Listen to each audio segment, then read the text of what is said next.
Agora, Tá aí. a gente já começa a ver uma distância, né, entre a aprovação de um candidato que ganhou em primeiro turno, Governo e oposição. né, Tem vaga aqui. e a percepção da população que votou nesse candidato, que teoricamente Recentemente, teria que ter números eu melhores. vou além. Se o Cláudio Castro se elegeu com 58% em primeiro turno, isso quer dizer o quê? Que a partir do momento que ele assume, né, que as pessoas têm, de fato, votou nele, né? Ele era um governador sem voto, né? Ele era o vice do Witzel. Votou nele e emprestou a ele a confiança, a responsabilidade de dirigir o Estado, quer dizer, essa população começou a derreter essa opinião sobre ele, e eu,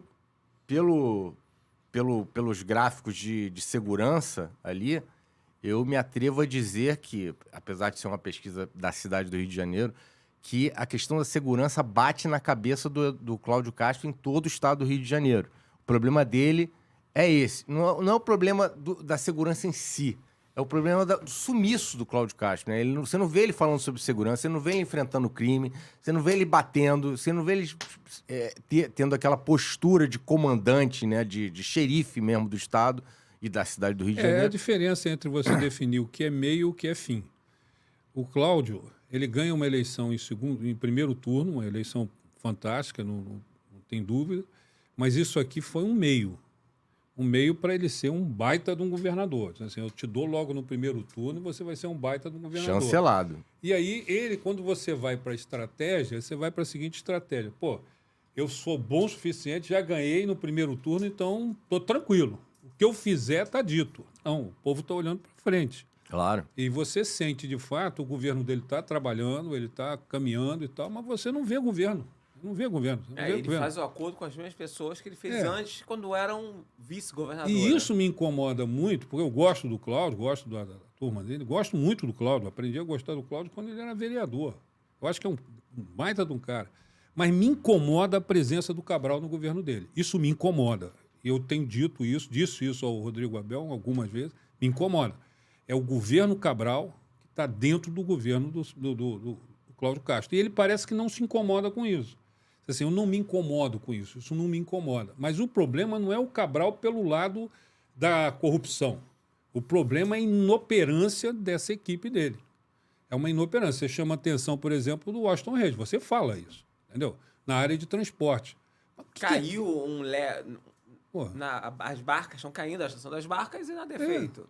E ele isso faz é sentido foto pela população. Você acha que a população Agora, não sente? agora é o seguinte, isso aí esse 51,4% de reprovação, isso aí é um sinal de alerta gigante para o Cláudio Castro. Porque a prosperar, né, essa impopularidade, ele vai ter muita dificuldade, né, no ano que vem. No período de, entre aspas, lua de mel, que a gente chama, né? Aquele período pós-eleitoral ali, os 3 primeiros mesmo, 100 dias praticamente do início de um novo governo. E ele querendo Se você, lançar um candidato você a prefeito despencar aqui no Rio. dessa forma, Exato. entendeu? Você despencar nos 100 primeiros dias de governo Aí, mas dessa eu me forma... atrevo a dizer a você o seguinte, é atrevimento mesmo. Ele, ao lançar o doutor Luizinho, ele sinaliza que ele quer a vitória do Eduardo Paes.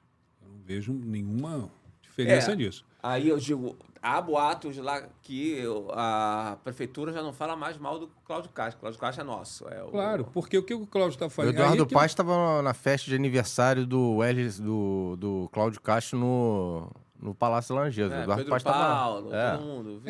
Aí você vai muito, é por isso que eu chamo a atenção, né? Quer dizer, às vezes a gente é vitorioso, né? O que às vezes mata um projeto político não é a derrota.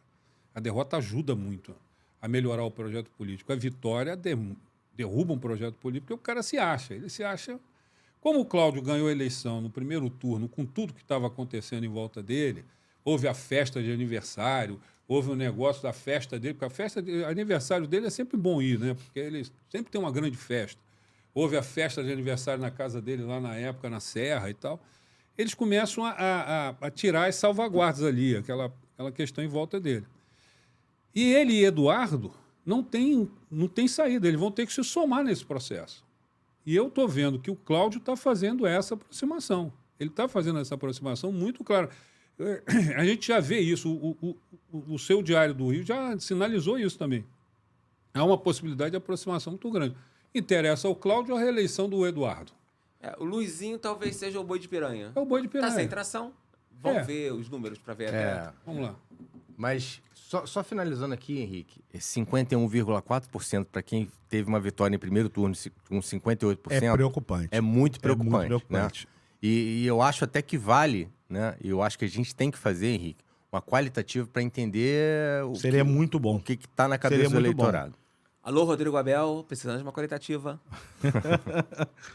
Mas só, e aí, para finalizar, ainda ali, 5,5% de pessoas que não têm a noção de se aprovam ou desaprovam. Né? Agora, não respondeu até baixo, né? Número baixo. As pessoas que não respondem. Você vê que as pessoas estão se posicionando. Sim, isso mostra também um grau de parte das insatisfação pessoas clara. se posicionaram, exatamente. Né? Isso aqui chama-se participação política.